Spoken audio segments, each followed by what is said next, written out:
iFILM, London,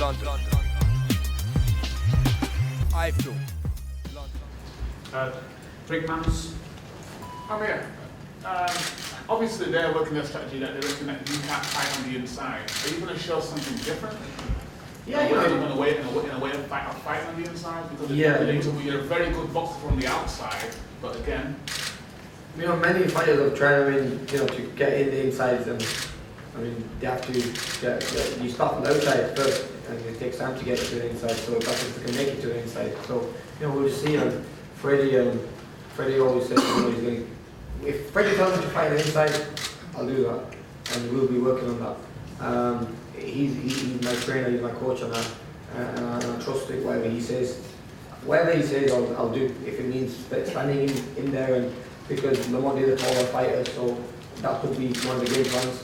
We'll just stick with whatever he says, but I can fight inside when I have to. Why stand inside when you make it harder for yourself to get me? If I can stand on the outside and box and not get hit, then I'm going to stick to that.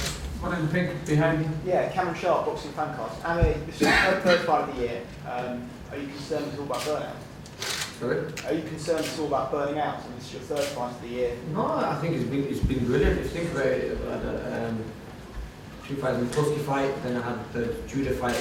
I didn't really take much punishment or anything, and the camps were really well. Didn't pick up no injuries, and won the fights in good style. Felt good. So I think this third fight is I wanted 3 fights this year, and I'm looking at 3 fights next year as well. So I think 3 fights is just enough. I get to have a little break, and I don't put much weight on anyway in between fights. So I think it just works out perfect. Got one at the front. Amir Khan, Victor Ortiz. Any possibility in 2012 of that? Them fights in the future can happen, but at the moment, I'm just focusing on one fighter, which is Lamont Peterson. I made that mistake in the past when I lost that fight. I was looking too far ahead, but I need to, one fight at a time. That's what I'm going to be focusing on. One on the back, sir. Yes. Okay, Lamont, you came up short against Timothy Bradley previously. What adjustments have you made now that'll make you think that you can beat Amir Khan? Because to some, Amir Khan is a better fighter than Bradley. Even though Amir can be the better fighter than Timothy Bradley, that doesn't mean that I can't beat Amir.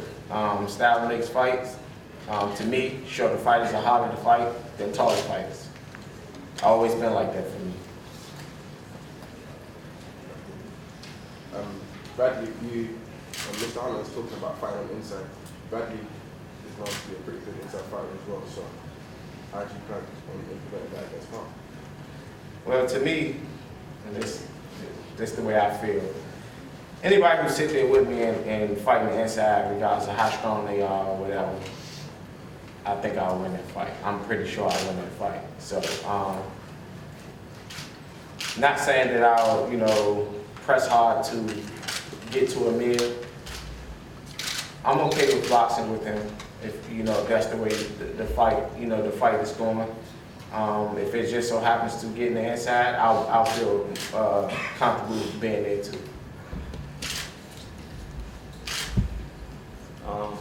So Lamont Peterson, you're fighting obviously in your backyard. Is that added pressure facing Amir Khan for a world title shot? I wouldn't call it added pressure. I think it adds motivation. Just like Amir said that fighting in someone's hometown, it gives him more fuel to train harder because he's going into somebody's backyard. It's gonna add some fuel to me too because I'm thinking he's coming into my hometown. I have to defend my hometown, so I will be training harder, and fighting harder, and then just to defend my home turf. At the front. Question to Richard Schaefer. Welcome to London Press. Thank you. And now, with regard to the monetary aspects, how do you think the promotional side will go in terms of the pay-per-view figures and promotional side with regards to this fight? Well, in the United States, it's not going to be on pay-per-view. It's going to be at the highest level of HBO World Championship Boxing, which is going to pay millions of dollars for this fight at the highest level. Then here in the United Kingdom, we'll see what the TV arrangements will be in the next few weeks. So I really can't give you any further information of that. But obviously, whenever Amir Khan fights, because of his popularity, not just in the UK and in the United States, but the worldwide television revenues, we anticipate that Amir's fight is going to be shown in around 150 countries around the world. So that all generates TV revenues. I mentioned you before, some very big corporate sponsors, including AT&T in the United States, have now put their weight behind Amir Khan's fights as well. So obviously there's a significant revenue pot being generated because Amir Khan today is one of the premier fighters in the world, irrespective of weight class. Yes, sir. So most people think Khan's will take some points. We know that I've seen the Ghana fight, Connery knocked him out. How are you going to win this fight? How am I going to win the fight? Yeah. Just being me. Boxing when I need to. Just being smart. And just like I said, just being me.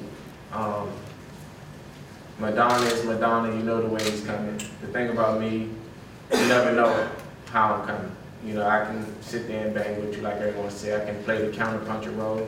I can be the person who just out-hustles the other person. You know, so you never know with me. So it'll be something that, you know, Amir have to train for, and, you know, him and Freddie will come up with a game plan, but I can come with a whole new style.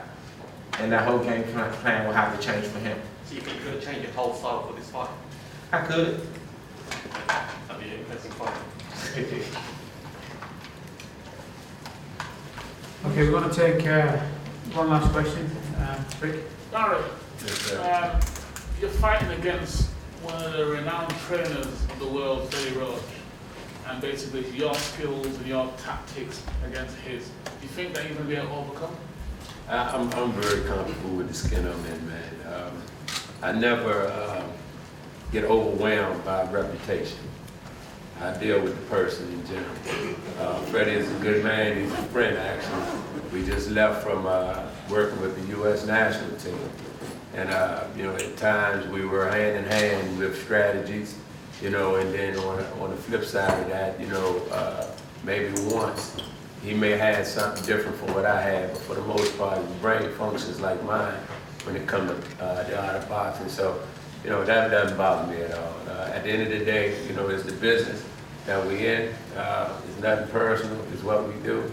And I'm quite comfortable with going up against Fred. And it doesn't bother you that he used to have the best fighters all in his stable? And not one bit. Not one bit, because before he had the best fighters, he was just Fred. And, you know, for the most part, see, in my case, Lamont, you look at Fernando Guerrero on his way up the ladder, you know, up to the point where I think we had like 19 fights. I dealt with him since he was about 14 years old. Tony Thompson, I've actually taken people from ground zero to world titles, from the knees on up. I never had that one fighter that someone has given to me like Amir. It'd be hard for, and this is no knock on Freddie at all, because I love the man, but Amir was Amir before Freddie got Amir, for the most part. I think there's been some improvements, but you look at Amir, you look at Manny Pacquiao and some of these other fighters, hell, give me one of those. I think I can ride him to a world title also. But nevertheless, you look at Lamont, his brother, Tony Thompson, Fernando Guerrero, these are people that I pretty much raised from the knees on up to world title shots. So I'm real comfortable with it. Okay, there's the last question and there's a final question, so go ahead. Yeah, just Amir, just to spar with Manny Pacquiao, how much has it helped your development in the fights? It's helped me a lot. Sparring Manny and the sparring, I think, in a way, that's the difference in training in England and training in America. When you spar in America, it's like a war. It's like having a fight, actual fight. And we have when I sparred Manny Pacquiao, we never take it easy on each other, it's a full-on sport. But for this fight, Manny will be training at the same time as me, so we'll be sharing the camp together.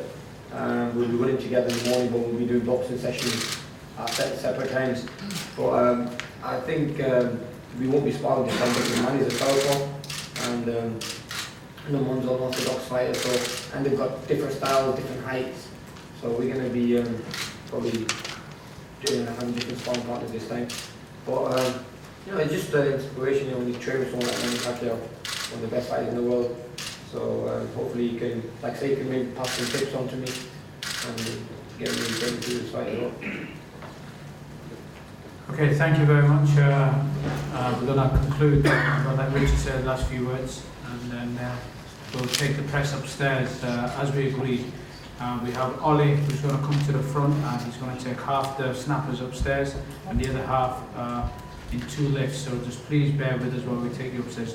No interviews until after we come downstairs, because that's not what we want to get into. We'll do the snaps here, and we'll take everybody upstairs. Over to you, Richard. Final words. Great. Thank you very much, Steve. Thank you all for coming. I look forward to seeing you December 10th in Washington, D.C. for Capital Showdown, Amir Khan, for the undisputed 140-pound world titles against Lamont Peterson. Thank you very much.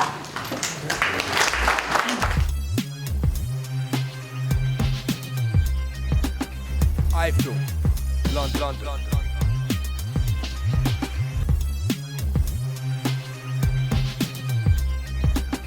iFILM. London.